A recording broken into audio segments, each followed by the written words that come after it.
آج ہم ایک ایسے بادشاہ کی کہانی سنیں گے جسے لوگ غریبوں کا سہارا کہتے تھے، لیکن افسوس وہ اپنے ہی درباریوں کی سازش کا شکار ہو کر مارا گیا۔ یہ کہانی ہے نورالدین محمود زنگی کی۔ 1240 کا زمانہ تھا۔ دمشق اور حلب کی سرزمین پر جنگ و جدل کا دور چل رہا تھا۔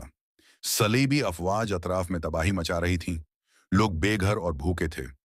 ایسے وقت میں نورالدین نے سلطنت کی باگڈور سنبھالی، لیکن وہ کوئی عام بادشاہ نہیں تھا۔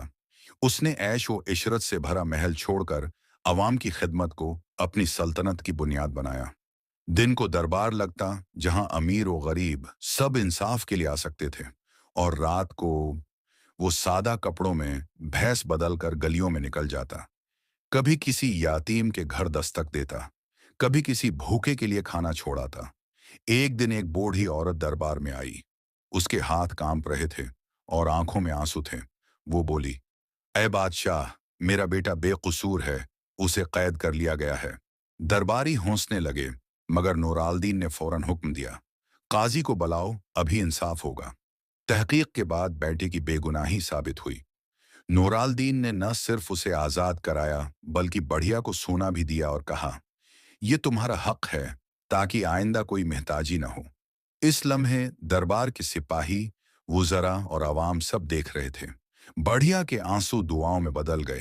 لوگوں کے دلوں میں یہ بادشاہ اور بھی محبوب ہو گیا، لیکن یہ مقبولیت دربار کے کچھ سردار برداشت نہ کر سکے۔ ان کے دلوں میں حسد اور خوف پیدا ہونے لگا۔ انہوں نے کہا، اگر یہ بادشاہ اسی طرح عوام میں مقبول ہوتا گیا تو ہماری طاقت اور دولت ختم ہو جائے گی۔ پھر خفیہ سازشیں شروع ہوئیں۔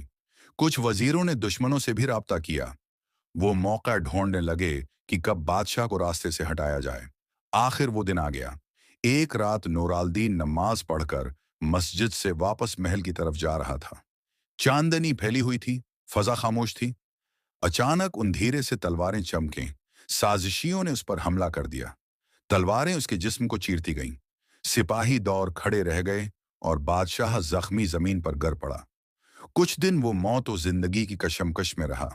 درباریوں نے علاج کا ڈھونگ رچایا، مگر زخم اتنے گہرے تھے کہ نورالدین آخرکار دنیا سے رخصت ہو گیا۔ اس کی موت کی خبر پھیلتے ہی پورے شہر میں کہرام مچ گیا۔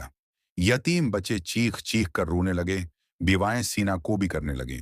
لوگ گلیوں میں نکل آئے اور کہنے لگے، ہم نے اپنا سہارا کھو دیا، ہم نے وہ بادشاہ کھو دیا جو ہمارے لیے راتوں کو جاگتا تھا۔ بازار ویران ہو گئے، محلات کے دروازے سناٹے میں ڈوب گئے۔ مورخین نے لکھا، نورالدین زنگی کا مرنا صرف ایک بادشاہ کا مرنا نہیں تھا، بلکہ ایک پوری قوم کو یتیم کر گیا۔ آج بھی تاریخ کہتی ہے کہ جب عدل کرنے والا حکمران ختم ہو جائے تو سلطنت کمزور ہو جاتی ہے، اور عوام صدیوں تک اس کی یاد میں آنسو بہاتے ہیں۔